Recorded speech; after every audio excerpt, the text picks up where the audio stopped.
Yo, what's going on, my compulsive Call of Duty players? My name is Xavvo, and today I'm going to be showing you how to beat this time trial. Now, this will actually apply the same rules to every other Juggernaut trial that will come in the game, whether it's come out season 6, whether it comes out next season if there is another season, and you know, any season before that that's had a Juggernaut course. But it's actually pretty simple. What you want to actually do is just, you know, hit the play, go into the game, and wait for the Juggernaut box to spawn in, the crate.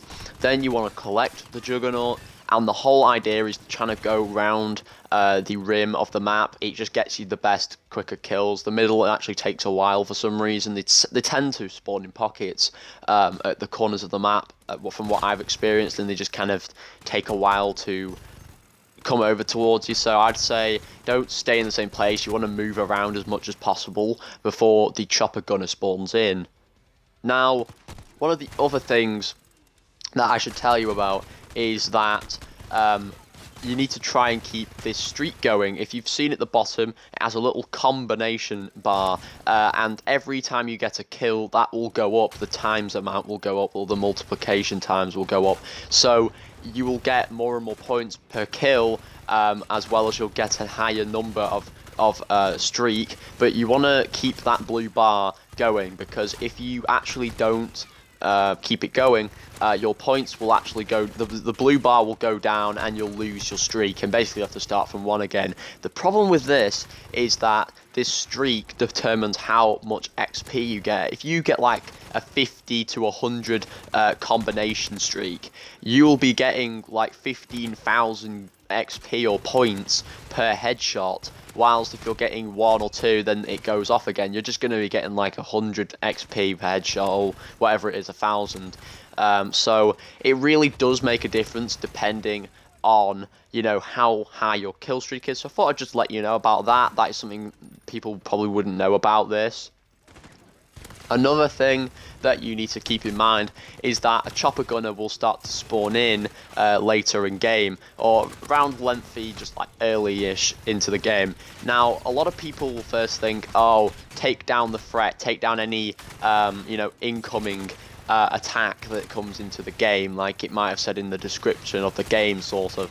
But the whole idea is actually to not do that. You don't want to shoot the chopper gunner down, especially if you haven't hit your 3 stars, because what this will do is summon in the nuke, and this is why the nuke summons into. Because if you've ever wondered, you know, why is the nuke coming in, and you don't realise you've just shot down the chopper gunner that caused it, that is why it is, basically because you've taken down the chopper gunner, which will summon in the nuke. So you don't want to do that. So best advice is, when this chopper gunner does appear, you need to take shelter in wherever the sheltered places are, but also it's in a pretty open area for spawning in enemies. So you kind of just want to take shelter and obviously get the points and keep the kill streak going.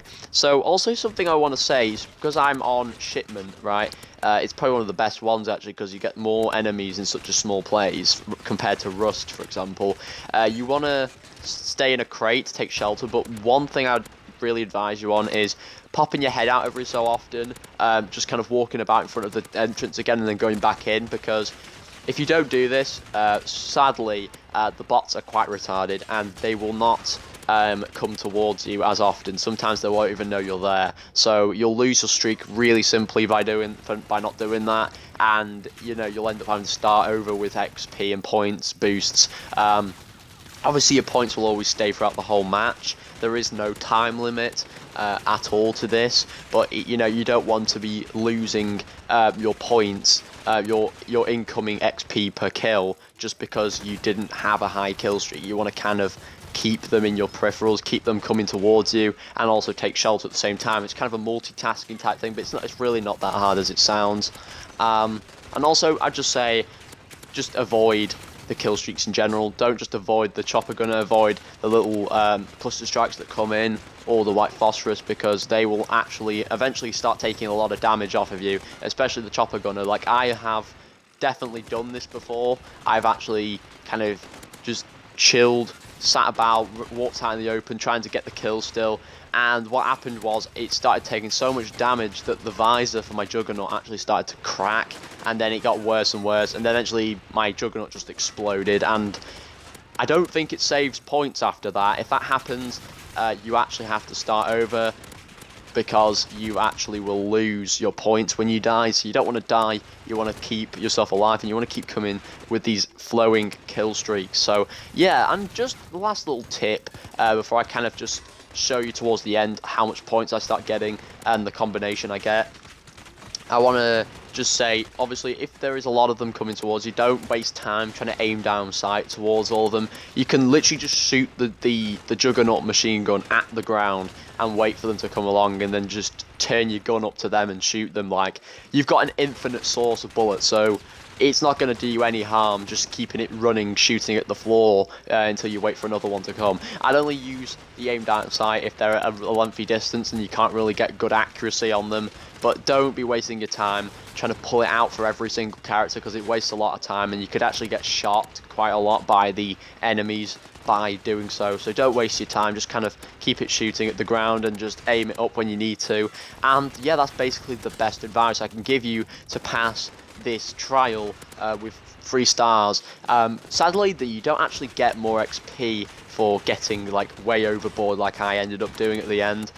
You don't at all for some reason. It says like, you know, you get 11,000 XP for completing this with 3 stars, but I went like over, and I think the most I got was like an extra bit of XP or something like that. I don't know, but it really wasn't anything, and I don't think they actually do anything about that. It would be sick, I do know that. It would be sick, obviously, to get some extra XP for going way overboard with the points, but you don't really need to. That's just the point. So yeah, when you are finished, when you've decided you've gotten enough points, you just then want to take down the chopper gunner and wait for the nuke to be inbound. In this time, you can just get a few extra kills just to get some extra points if you really want to, and then basically the game will finish with the nuke, and there you go. So hopefully that helped you all out. If you want me to do one, I don't actually think I need to do one on the other ones for Rust and that lot. I could do, but it's just basically a skim and scam, because it's the same physics that apply to both of them. It's just different maps. But obviously I could do that, and if you want me to do one on some of the other trials, let me know, like the speed race trials, how to do them quicker, you know, mastering the racing mechanics, and also like the parkour ones, you could let me know.